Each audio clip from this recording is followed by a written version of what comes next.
Before we start, hello and welcome to this lesson on Cubism. Before we start, here's a quick about me.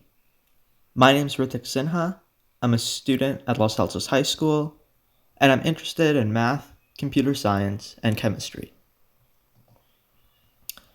So to begin, I'm going to show you two drawings that are in the Cubist style.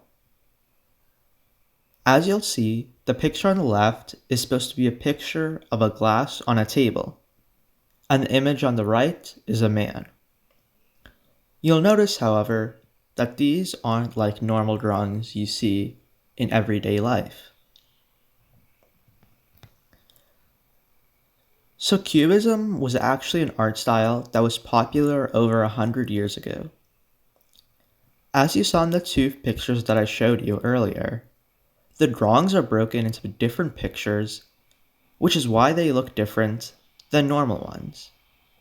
Also, lots of squares, triangles, and other shapes are used to form the image. So for example, here's another drawing which uses lots of triangles.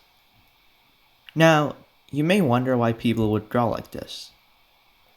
The main reason is that the first artists using this style wanted to make drawings look three-dimensional.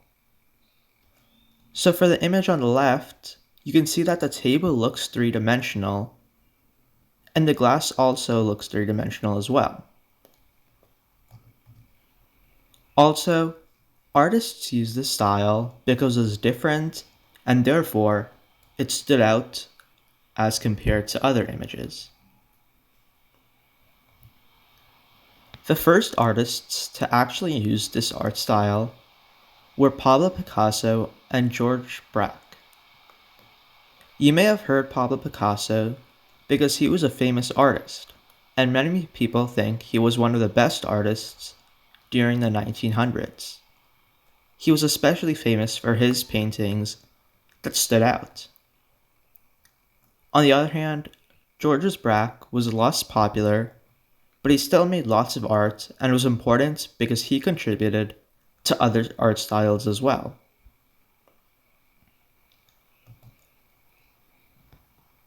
So here's another example of a drawing in the Cubism style.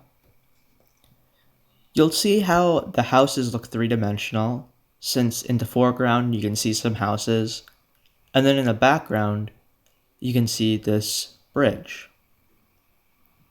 Additionally, many rectangles are used to make the roofs of the houses, arcs are used under the bridge, and there are many different lines and other triangles as well.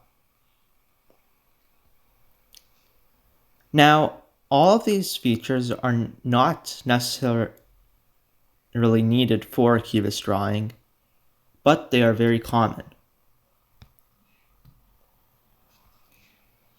Now, there are two stages of cubism. One of them is called analytical, and the other is called synthetic.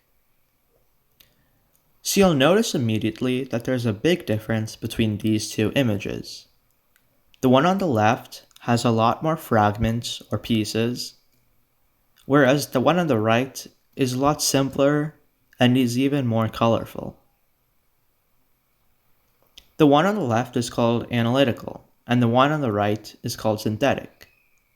Synthetic cubism, as you can see, doesn't follow as many rules as the analytical style, and additionally, it was created later on.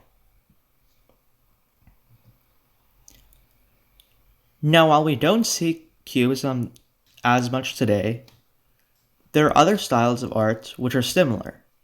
For example, the art style Orphism is popular today and is quite similar to Cubism. As you can see in the image on the right, Orphism also uses shapes like circles and is broken into different pieces. However, it's a lot more colorful and it's also more abstract. So on this slide you can see, instead of drawing something like a table or a man or a house, instead it simply has a bunch of circles and is a lot more abstract and colorful.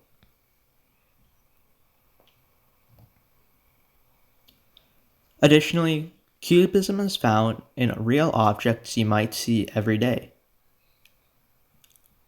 Primarily, it's used in stained glass, which is colored glass with lots of shapes and different pieces.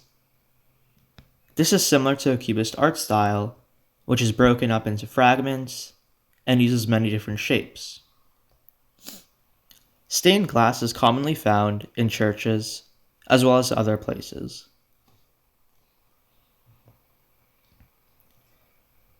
Another example of Cubism influence today is Mosaic art.